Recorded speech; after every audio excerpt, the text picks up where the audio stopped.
The overall goal of the following experiment is to examine the effect of vibrational stimulation on mesenchymal stem cells using a bioreactor designed to emulate phonation.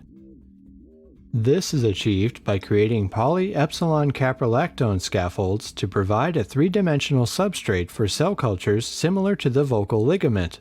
As a second step, the scaffolds are incorporated into silicone membranes which facilitate the transduction of the oscillation to the cell constructs. Next, laser Doppler vibrometry is utilized to determine the vibrational characteristics of each membrane scaffold combination. Ultimately, ELISA and quantitative RT-PCR analyses can be performed to assess the cellular responses at the protein and translational levels. This method can answer key questions in the field of laryngology, such as how the vocal fold matures and the consequences of vocal misuse. The implications of this technique extend toward the treatment of vocal fold disorders because of the level of cellular control now possible with this method.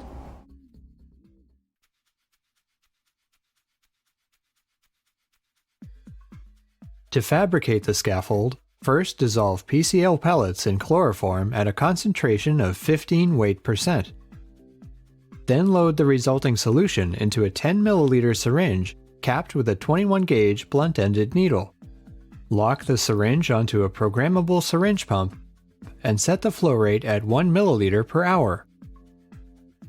Then place an aluminum foil-covered collector across from the needle horizontally with a needle tip to collector distance of about 18 centimeters. Next, clamp a positive alligator clip to the middle of the needle and ground the clip to the collector.